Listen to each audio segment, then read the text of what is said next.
Calcul du moment cinétique d'un point M, ici, de masse petit m, dans un référentiel R, tel que le vecteur OM, O étant le centre du repère, le vecteur OM et le vecteur vitesse sont éléments du plan X, O, Y. Vous exprimerez ce moment cinétique du point O dans le repère cylindrique U de R, U de θ, U de Z.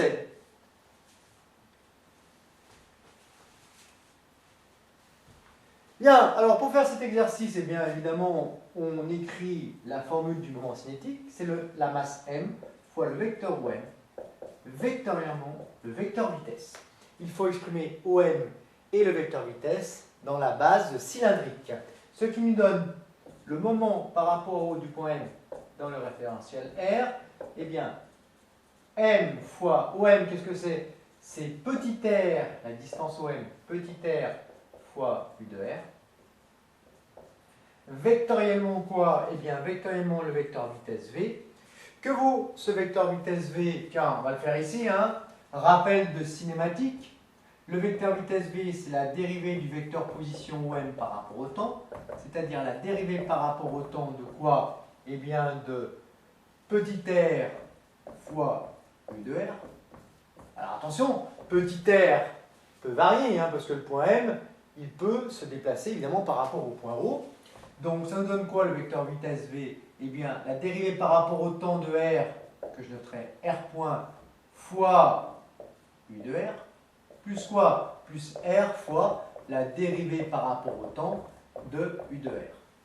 Ce qui nous donne pour le vecteur vitesse R point fois U de R plus R θ point U de θ.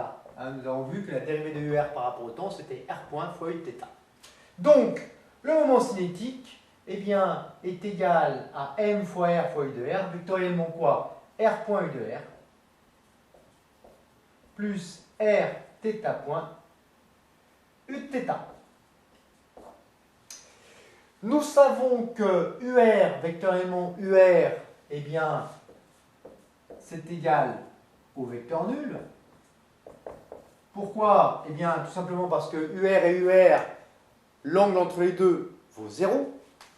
Or, UR vectoriellement R, quelle est la norme du vecteur correspondant? Eh bien, c'est norme de UR, c'est-à-dire 1, puisque c'est un vecteur unitaire, fois norme de UR, c'est toujours 1, fois sinus entre U de R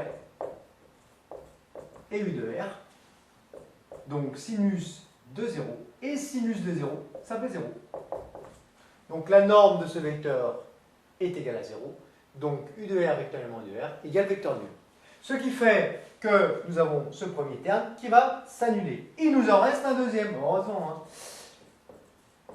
Que vaut le moment cinétique du point M par rapport au point O dans le référentiel R égale M fois R fois U de R vectoriellement R θ point U de θ. U de R vectoriellement mr carré θ point U de R vectoriellement U de θ. Que vaut U de R vectoriellement U de θ? C'est le moment de prendre de sa main droite. U de R, U de θ, U de K. Règle du trièdre direct de la main droite, pas de la main gauche. La main gauche, elle est là. Hein, okay? U de R, U de θ, U de K. Vers le haut.